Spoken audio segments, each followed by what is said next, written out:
এপ্রিলের শেষ ১০ দিনে যুক্তরাষ্ট্রের প্রায় ৩০টির বেশি বিশ্ববিদ্যালয়ে অভিযান চালিয়েছে মার্কিন পুলিশ। এ সময় ফিলিস্তিনে গণহত্যার বিরুদ্ধে আন্দোলনরত ৮০০ জনের বেশি বিক্ষোভকারীকে আটক করা হয়েছে। Columbia, Yale, Harvard, MIT, Princeton সহ নামকরা সব বিশ্ববিদ্যালয়ে শিক্ষার্থীদের গণহারে বহিষ্কার, আবাসিক সুবিধা কেড়ে নেওয়া, স্কলারশিপ বাতিলের মতো ঘটনা ঘটেছে। কিন্তু প্রশ্ন উঠেছে, মাত্র ৭০ জন শিক্ষার্থীর শুরু করা এই প্রতিবাদ কিভাবে নাড়িয়ে দিল গোটা যুক্তরাষ্ট্রকে, জানাচ্ছেন সহকর্মী ইমতিয়াজ আলম।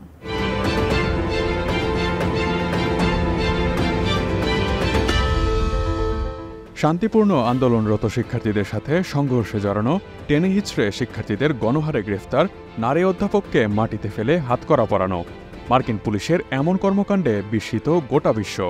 মত প্রকাশের অধিকার, প্রতিবাদ ও বিক্ষোভ প্রদর্শনের অধিকারে সর্বদা সোচ্চার যুক্তরাষ্ট্রের শীর্ষ বিশ্ববিদ্যালয়গুলোতে এমন পুলিশি অভিযান ও ধরপাকড় দেশটির সংবিধান, বিশ্ববিদ্যালয়ের নীতিমালা ও ভাবমূর্তির সঙ্গে একেবারেই সাংঘর্ষিক।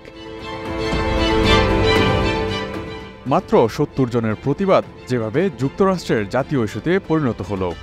ইসরায়েলের গণহত্যার বিরুদ্ধে ছড়িয়ে পড়া বিক্ষোভের মুখে গত ডিসেম্বরে আইভি লীগ বিশ্ববিদ্যালয় প্রধানদের কংগ্রেসে ডাকা হয়।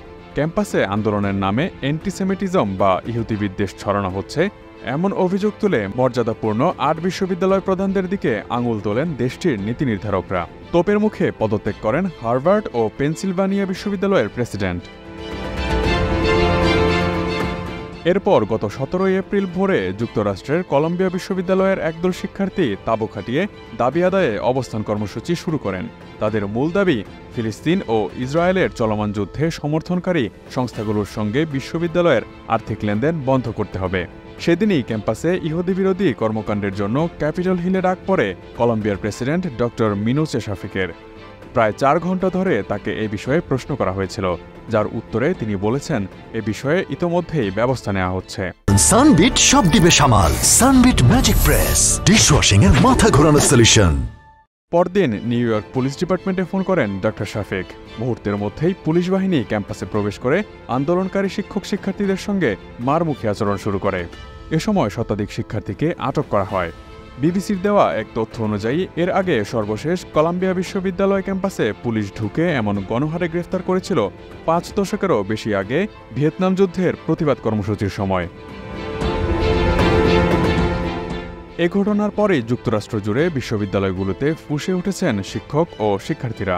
গত ১০ দিনে দেশটির ২৮টির বেশি বিশ্ববিদ্যালয় ক্যাম্পাসে তাঁবু খাটিয়ে দাবি আদায়ে অবস্থান কর্মসূচি শুরু করেছেন হাজারো শিক্ষার্থী। তাদের প্রধান দাবি, ফিলিস্তিনের বিরুদ্ধে ইসরায়েলের যুদ্ধ থেকে লাভবান হচ্ছে এমন কর্পোরেশনের সঙ্গে বিশ্ববিদ্যালয়ের সম্পর্ক ছিন্ন করতে হবে। বিশ্ববিদ্যালয়ে কারা বিনিয়োগ করছে তাদের তথ্য এবং অন্যান্য আর্থিক বিষয়ে স্বচ্ছতারও দাবি করেছে শিক্ষার্থীরা। ইসরায়েলি বিশ্ববিদ্যালয় ও প্রোগ্রামগুলোর সঙ্গে একাডেমিক সম্পর্ক ছিন্ন করতে হবে। ইসরায়েলের কাছ থেকে আর্থিক সহযোগিতা নেওয়া ও ইসরায়েলে বিনিয়োগ বন্ধ করতে হবে।